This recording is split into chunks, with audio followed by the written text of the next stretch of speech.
എൻ്റെ പൊന്നു ചേച്ചി, ഒരാളെ വിളിച്ചു കഴിഞ്ഞാൽ എന്തെങ്കിലും ഉണ്ടെങ്കിൽ തുടക്കത്തിലേ നമുക്ക് കംപ്ലൈന്റ് ഉണ്ടെങ്കിൽ പറയണം. ഇപ്പം എന്നോട് ഒരു പടത്തിൽ വന്ന ഒരാൾ മോശമായിട്ട് സംസാരിച്ച് ഞാൻ പറയും, ഡയറക്ടറോടോ അല്ലെങ്കിൽ അതിൽ ശ്രദ്ധിക്കുന്ന ആൾക്കാർ നമ്മൾ പറയും, ഇന്ന പോലെ പ്രശ്നമുണ്ട് കേട്ടോ, എനിക്കത് ബുദ്ധിമുട്ടാണ്, മാറ്റിയിട്ടല്ലേ ഞാൻ ഈ പടം ചെയ്യാൻ ആഗ്രഹിക്കുന്നില്ല എന്ന് തുറന്നു പറയുന്ന ഒരാളാണ് ഞാൻ. ഇതുവരെ വളരെ വളരെ ശരിയാണ്. അത് കഴിഞ്ഞ പിന്നെ പറയരുത്. ആ പടം ഫുള്ള് ചെയ്യാമെങ്കിൽ അത് സഹിച്ച് ചെയ്യാമെങ്കിൽ പിന്നെ മിണ്ടരുത്. ശരിയാണ്.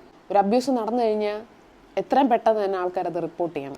പക്ഷേ പണ്ട് കുറേ റിസർച്ച് ഒക്കെ നടത്തിയിട്ടുണ്ട് ആൾക്കാർ. അതായത് ഒരു അബ്യൂസ് നടന്നു കഴിഞ്ഞാൽ വർഷങ്ങളോളം ആൾക്കാർക്ക് അത് പുറത്തു പറയാൻ പറ്റണില്ല എന്നാണ് ഒരു പൊതു അഭിപ്രായം. ഇത് ഏത് മണ്ടന്മാരോ എന്തോ ഇല്ലേ ഈ റിസർച്ച് ഒക്കെ നടത്തിയത്. ഈ റിസർച്ചിലൊക്കെ പറഞ്ഞിരിക്കണമെന്ന് പറഞ്ഞാൽ ഈ ട്രോമയൊക്കെ സംഭവിച്ചു കഴിഞ്ഞാൽ ബ്രെയിൻ ഒന്ന് പ്രോസസ് ചെയ്യാൻ വേണ്ടി കുറച്ച് സമയം എടുക്കുന്നു. അടുത്ത 1 മുതൽ 2 മണിക്കൂറുകളിൽ നമ്മളത് ശരിയാക്കണ്ടേ. പിന്നെ ആൾക്കാർക്ക് ഷെയിമും സെൽഫ് ബ്ലെയിമും ഉണ്ടാവും. ട്രോമ നമുക്ക് സംഭവിച്ചു കഴിഞ്ഞാൽ നമുക്ക് അതിന്റെ നാണക്കേട് കാരണം ആൾക്കാരെ അഭിമുഖീകരിക്കാൻ ബുദ്ധിമുട്ടുണ്ടാകുന്നു.